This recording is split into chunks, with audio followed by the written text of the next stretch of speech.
Basic English class चल रही थी जिसमें कि टेंसेस की सीरीज़ चल रही थी। तो हमने प्रेजेंट के कंप्लीट पार्ट्स कर लिए हैं, पास्ट टेंस के भी कंप्लीट पार्ट्स कर लिए हैं। आज हम सीखने वाले हैं फ्यूचर टेंस। फ्यूचर टेंस की स्टार्टिंग होने वाली है। फ्यूचर टेंस में हम आज इसका जो पहला पार्ट है ना, फर्स्ट पार्ट, यानी कि फ्यूचर इंडेफिनिट टेंस, इसको हम समझेंगे और सीखेंगे। बहुत ही इम्पॉर्टेंट टेंस है। फ्यूचर टेंस में सबसे ज़्यादा इसी टेंस का यूज़ किया जाता है स्पोकन इंग्लिश में, अंग्रेज़ी को बोलते वक्त। तो क्या है future tense? Future indefinite tense, सबसे पहले आप हिंदी में इसकी पहचान जान लें। इसकी पहचान क्या है? हिंदी के वाक्य के लास्ट में गा गे गी आए, ठीक है, गा गे गी, तो आप इससे पहचान जाएंगे कि ये फ्यूचर इंडेफिनिट टेंस है। इसकी हेल्पिंग वर्ब हम लेंगे विल। विल और शैल, हेल्पिंग वर्ब विल और शैल दोनों होती थी, लेकिन आजकल जो मॉडर्न इंग्लिश है उसमें हम शैल का स्पोकन इंग्लिश में कम यूज़ करते हैं और विल का ही हम यूज़ करते हैं। मतलब विल का ही आप अगर यूज़ करेंगे तो वो एकदम करेक्ट होगा। तो यहाँ पर हम विल की ही बात करेंगे मॉडर्न इंग्लिश के अकॉर्डिंग, ठीक है। कुछ हिंदी में सेंटेंसेस देखेंगे और इनको पहचानेंगे। वह बाजार जाएगा, तो गा आ गया तो आप पहचान जाएंगे कि ये फ्यूचर इंडेफिनिट टेंस है। तुम कल सफाई करोगे, हम क्रिकेट खेलेंगे, इस तरीके से गा गे गी आ जाएगा ना, तब हम समझ जाएंगे कि ये फ्यूचर इंडेफिनिट टेंस है। तो फ्यूचर में जो भी आप काम करने वाले होंगे वो इस टेंस में आप शो करेंगे, दिखाएंगे। तो यहाँ पर हेल्पिंग वर्ब हम विल का यूज़ करेंगे। बहुत ही ईजी टेंस है, बहुत ही इम्पॉर्टेंट है ये टेंस, इसका इस्तेमाल बहुत ज़्यादा किया जाता है। हम सेंटेंसेस बनाएंगे अब। सबसे पहले सिंपल सेंटेंस, वह कार चलाएगा, वह कार चलाएगा, गा आ गया लास्ट में तो आप पहचान जाएंगे फ्यूचर इंडेफिनिट टेंस है।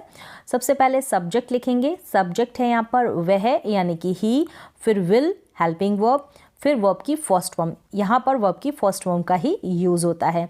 कार चलाना, ड्राइव करना, तो ड्राइव क्या? A car, he will drive a car, वह कार चलाएगा। विल के बाद हम नॉट लगा देंगे तो नेगेटिव सेंटेंस बन जाएगा। वह कार नहीं चलाएगा, सब्जेक्ट लिखा ही, फिर विल के बाद हमने नॉट लगा दिया, विल फिर नॉट, वर्ब की फर्स्ट फॉर्म, फिर ऑब्जेक्ट।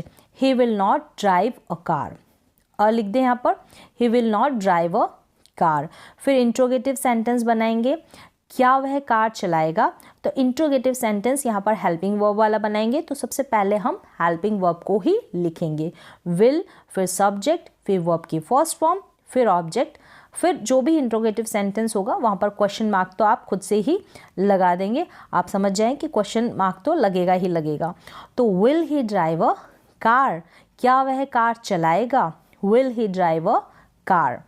नेक्स्ट है नेगेटिव इंट्रोगेटिव। नेगेटिव इंट्रोगेटिव में क्या करेंगे? सब्जेक्ट के बाद हम नॉट लगा देंगे तो नेगेटिव इंट्रोगेटिव बन जाएगा। क्या वह कार नहीं चलाएगा? विल सबसे पहले, फिर सब्जेक्ट, फिर नॉट, फिर वर्ब की फर्स्ट फॉर्म, फिर ऑब्जेक्ट और लास्ट में आप क्वेश्चन मार्क लगा देंगे। Will he not drive a car, क्या वह कार नहीं चलाएगा। नेक्स्ट हम लेंगे WH फैमिली वाला इंट्रोगेटिव सेंटेंस। कोई भी WH वर्ड ले ले, क्यों, क्या, कैसे, व्हाट, वेयर, व्हेन, ठीक है। वह कार क्यों चलाएगा, क्यों यानी कि वाई, वाई के बाद हम विल ऐड करेंगे हेल्पिंग वर्ब, फिर सब्जेक्ट अगर नेगेटिव होगा, ठीक है, WH फैमिली वाला, तो सब्जेक्ट के बाद हम नॉट लगा देंगे, फिर वर्ब की फर्स्ट फॉर्म, फिर ऑब्जेक्ट क्वेश्चन मार्क। वह कार क्यों चलाएगा? Why will he drive a car, और वह कार क्यों नहीं चलाएगा? वाई विल ही के बाद not, why will he not drive a car. Clear हो गया यहाँ तक आपको स्ट्रक्चर? तो एक बार आप स्ट्रक्चर की हेल्प ले, फिर सेंटेंसेस बनाएं और उसके बाद आप इस तरीके से प्रैक्टिस कर सकते हैं। वे बगीचे में खेलेंगे, वे बगीचे में खेलेंगे, they will play in the garden. वे बगीचे में नहीं खेलेंगे, they will not play in the garden.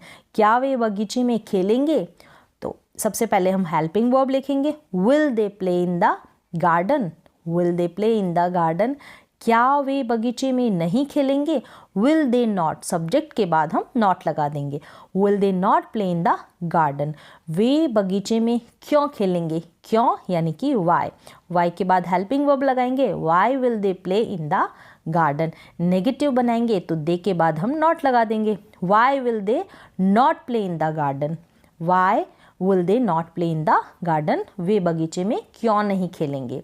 एक और सेंटेंस लेंगे, मैं खाना खाऊंगा, आई विल ईट फूड। मैं खाना नहीं खाऊंगा, I will not eat food. क्या मैं खाना खाऊंगा, विल आई ईट फूड। क्या मैं खाना नहीं खाऊंगा, will I not eat food. Not जब लगाएंगे तो सब्जेक्ट के बाद लगा देंगे। मैं खाना कब खाऊंगा, कब यानी कि व्हेन के बाद विल लगाएंगे helping verb. When will I eat food, और नेगेटिव तो when will I not eat food. इस तरीके से आप प्रैक्टिस करें। जितनी ज़्यादा आप प्रैक्टिस करेंगे उतना ज़्यादा आप सीखेंगे। उसके बाद आपके लिए टेंसेस लिखने के लिए और बोलने के लिए बहुत ईजी हो जाएंगे। वह कल आएगी, वह कल आएगी, शी विल कम टुमारो। वह कल आएगी, शी विल कम टुमारो। वह कल नहीं आएगी तो she will not come tomorrow. क्या वह कल आएगी, विल शी कम टुमारो। क्या वह कल नहीं आएगी, will she not come tomorrow.